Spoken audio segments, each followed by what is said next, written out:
More questions? Yes, there's one final question, I would say. Yeah, Leon Jakimic, Lasvit, product designer and manufacturer of glass installations and lighting. I recently read an article where you mentioned that architecture is not art. And actually looking at your pieces, at your buildings, I cannot think of more artistic, your objects. So can you maybe elaborate on that? Well, this was something which I'm trying to argue for. I mean, I want to make a distinction. If you think it's artistic and it appeals to you, it has aesthetic qualities, that's great, and that's the purpose, that's our intention. But I don't think it's only art has that. And what I want to distinguish is contemporary art, which is a kind of discourse of provocation, stimulation of otherness, which is refusing point blank any instrumentalization.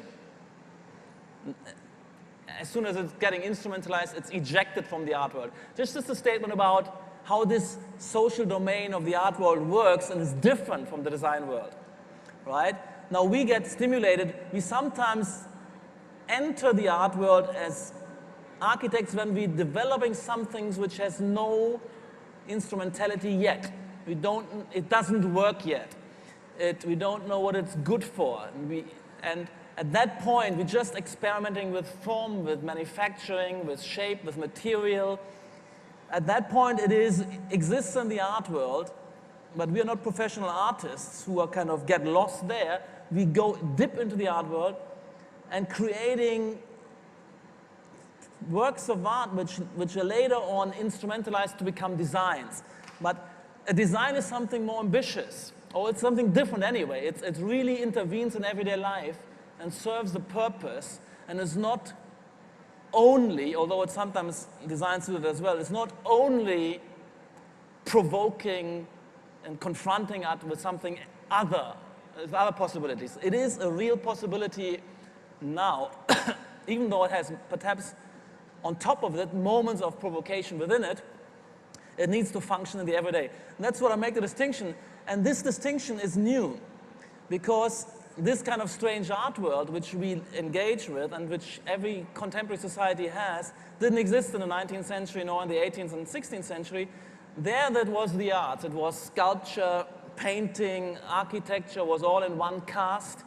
It was all into one artifact, one career, but they were all instrumental. The paintings were instrumental to decorating and creating a real-life environment and an information space. It was like advertising or propaganda. The sculpture were part of that as well. So this was art in the contemporary sense didn't exist at the time. Now I want to make space for art in the contemporary sense and show how radically different it is, and that design in a sense is something which needs to be discipline itself with respect to social performance in the real world, in framing interaction. Whereas art, points towards other possibilities of interaction, perhaps. And the characters are so different. Whereas the artists of the 16th century, 17th century, this was one guy, the painter, sculptor, architect, Michelangelo, Raphael, they were all of these things. And then they were also actually scientists and geometers. Now you put together Damien Hirst and Norman Foster. I mean, this is incommensurable discourses, characters, personas. The criteria of success are on opposite ends, so that's where I'm coming from. And we need to be careful that when that we defend our space of discourse and expertise. And I've been kind of hitting a bit in the last few days against, for instance, when something like the Architecture Biennale becomes a kind of bad art biennale, when it's taken over by art projects, by kind of curators who distribute slogans and images instead of presenting the work of their countries. And where our space of gathering and showing our work and what it means to us and to the general public is taken over by kind of, frankly speaking, political correctness and bad art. That's why I have to be insistent on this distinction. Thank you so much for a strong statement at the end. I think that also kind of is a very nice finale. I want to kind of share with you that I'm impressed in three ways. First, by the the ideas, you know, that you kind of can come up with these ideas. Secondly, by being able to implement them. And then thirdly, that you're able to speak about them in ways that we understand and now can see, you know, why this has come about. And I think that is really, really impressive. Thank you so much for that. I think that deserves a big applause from the audience being here.